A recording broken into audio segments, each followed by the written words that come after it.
दिन खुदाई करने वाली मशीन से कुछ टकराता है। बाद में जब खोजबीन की जाती है तो वहां से 2 कंकाल मिलते हैं।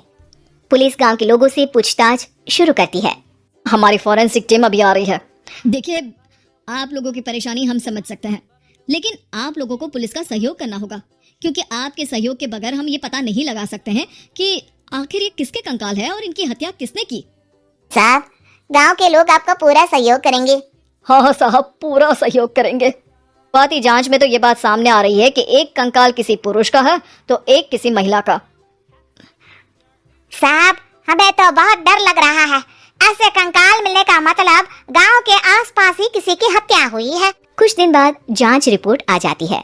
पता चलता है कि ये कंकाल करीब 20 साल पुराने हैं, यानी 20 साल पहले किसी जोड़े की हत्या कर शव को यहाँ पर दबा दिया गया था। इंस्पेक्टर राघव, ये बताओ कि 20 साल पहले की मर्डर मिस्ट्री क्या आप सुलझ सकती है? हाँ हाँ सर, क्यों नहीं। लेकिन अब सबूत और गवाह काफी मिट गए होंगे। मुश्किल तो होगी, लेकिन शायद किसी परिवार को इंसाफ मिल सके। इंस्पेक्टर राघव, आप बिल्कुल सही कह रहे हैं। किसी परिवार को तो इंसाफ मिलेगा ही, और किसी को उसके किए की सजा भी मिलेगी। मैंने दोनों ही परिवारों के बाकी के सदस्यों से बातचीत शुरू की तो उन्होंने बताया कि उनके बच्चे शहर गए थे, लेकिन आज तक वापस नहीं लौटे हैं। लेकिन ये दोनों शव किस परिवार के सदस्यों के हैं, ये कैसे पता चल सकेगा? सर, मैंने डीएनए टेस्ट करवा लिया है। आज शाम तक इसकी रिपोर्ट भी आ जाएगी। अच्छा, ठीक है। उसी शाम को सर, डीएनए रिपोर्ट के मुताबिक ये दोनों ही लाशें चौरा गांव के रहने वाले प्रधान सुल्तान सिंह के बेटे और बहू की है। लेकिन इनकी हत्याएं किसने की है, ये कैसे पता लगेगा? इसी का तो पता लगाने की कोशिश में जुटा हूँ सर। आज सुल्तान सिंह से मिलने भी जा रहा हूँ। हमें उनकी लाशें तक नहीं मिल सकी थी। आज 20 साल बाद उनके कंकाल मिले हैं। मैं अब किसके लिए जीऊं? लेकिन सर, क्या आपकी किसी से कोई दुश्मनी थी? अपने बेटे बहू की हत्या के लिए आप किसे जिम्मेदार मान रहे हैं? अब मैं किसका नाम बोलूं? मेरी तो किसी से दुश्मनी नहीं थी। इसके बाद सुल्तान सिंह फूट फूट कर रोना शुरू कर देते हैं। सर, अब आप इनका अंतिम संस्कार करवा सकते हैं। कम से कम इनका शरीर ना सही, इनका कंकाल तो आपको मिला है। लेकिन हाँ, अगर आपको कुछ भी याद आए तो जरूर बताइएगा। मेरी तो बेटा अब उम्र हो गई है, लेकिन मेरे बेटे और बहू के हत्यारों का जरूर पता लगाइएगा, क्योंकि जब तक हत्यारे पकड़े नहीं जाएंगे मेरा मन नहीं मानेगा। ठीक है, हमारी तफ्तीश चल रही है, मैं फिर आऊंगा। इसके बाद इंस्पेक्टर वहां से चला जाता है और सुल्तान सिंह अपने बेटे और बहू की याद में खो जाते हैं। कुछ दिन बाद सुल्तान सर, एक बात बताइए, जब आपके बेटे बहू की हत्या हुई थी उसी के आसपास आपके ही गांव का रहने वाला एक और जोड़ा उसी वक्त गायब हो गया था ना? हाँ सर, वो भी मेरे बच्चों जैसे ही थे। तो फिर वो कहाँ है?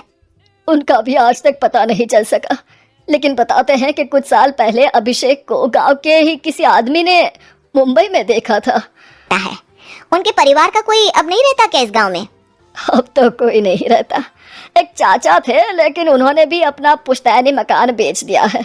वो भी अब कहीं शहर में ही बस गए हैं। ओह, अभिषेक और अलका के बारे में भी पता लगाना होगा।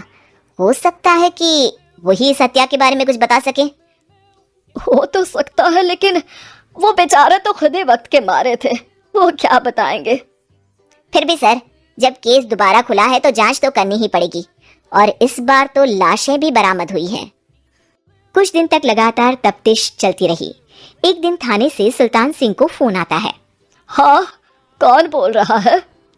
सर, मैं कांस्टेबल तुलाराम बोल रहा हूँ थाने से। आपको थाने आना पड़ेगा। थाने? लेकिन क्यों?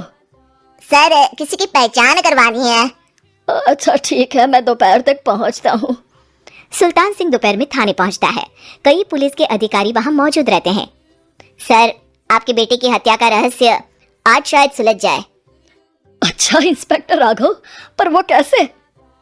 सर, उस आदमी को देखिए, क्या वही अभिषेक है?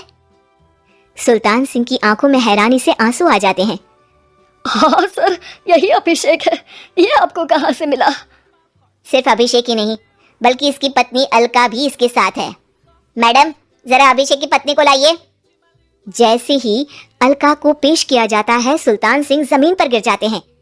सुल्तान सर, क्या हुआ आपको? आप अलका को देखकर गिर क्यों गए? सुल्तान सिंह सर पकड़कर बैठ जाते हैं। ये अलका नहीं, बल्कि ये तो मेरी बहू रितु है। पूरा थाना एक दूसरे का मुंह देखने लगता है। क्या? इसके बाद हर किसी को दो कंकाल और हत्या का रहस्य समझ में आ गया।